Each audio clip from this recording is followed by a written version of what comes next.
uNkulunkulu akakulona. Phile uphushe uphumelele. Pastor Uningi siyacela ukuthi-ke yiba imember, yiba umlandeli, yiba ngumuntu onikelayo kwi-channel. Kuyasithokozisa ukukhuluma nomuntu onikelayo kwi-channel nosesekayo kwi-channel, yabona?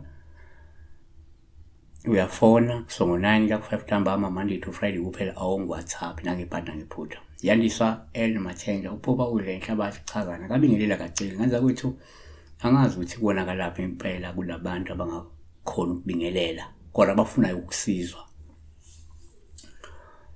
Ukudla inhlabathi yiningi inhlabathi engayidla, ingaba inhlabathi le emhlophe kuwumcako, ngabe inhlabathi le ebovu kuyibovu. Ngadla inhlabathi ewudongo le abayidlayo abanye abathi mnandi, abanye bayidla mabekhulelwe uthathiwe inhlabathi. So singayibeka kanjena-ke. 1, isikhathi esiningi uma ngenza uphuphe inhlabathi kuyaba uphawu oluhle uma uyidla, yabo?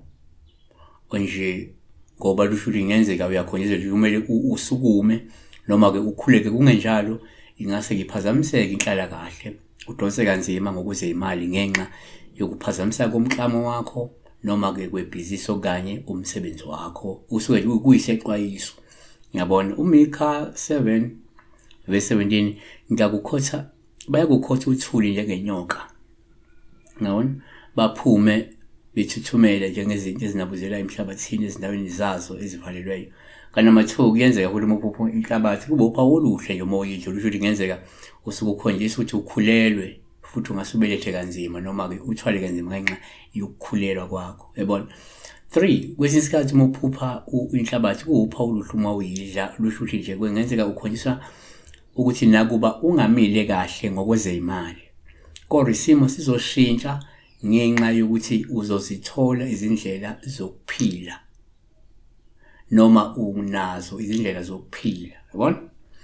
Number 4, ngokwesintu kuma uphupha inhlabathi kuyaba uphawu oluhle nje uma uyidla, usuke luveza lapho ukuthi kuyenzeka ukhonjisa ukuthi umuntu onemimoya, umuntu obethwe imimoya, onesiphiwo sobungoma, futhi ungase-ke uthwase ngokuhamba kwesikhathi, ikakhulukazi uma ukuthi-ke kade udla inhlabathi ewumcako noma inhlabathi eyibomvu noma-ke le ewudongo nje, olimila khona inhlabathi ewudongo imila mostly ey'ndaweni zemfula, yabona, la kunemfula khona noma ey'ndaweni ezinamanzi, mostly udongo le abayisenza ubumba, yes, ubumba, yabo. Number 5, futhi uma uphupha inhlabathi kuyaba uphawu nje oluhle uma uyidla, olungabe lusho ukuthi kungenzeka ukhonjisa usanda kulungisa imimoya. Ukhonjisa ukuthi uma kungukuthi usanda kulungisa imimoya ulidle kahle igobongo noma-ke uma kungukuthi uqeda kulishaya igobongo noma-ke uphuma nje entwaseni, ngoba abanye abantu le phupho leli lokudla leyo nhlabathi iphupho ey'dika umuntu osuke eqeda kulungisa imimoya noma umuntu osuke esekulungiseni imimoya, ngabe udla amagobongo, ushaya amagobongo, kukhona impande ayisebenzisayo.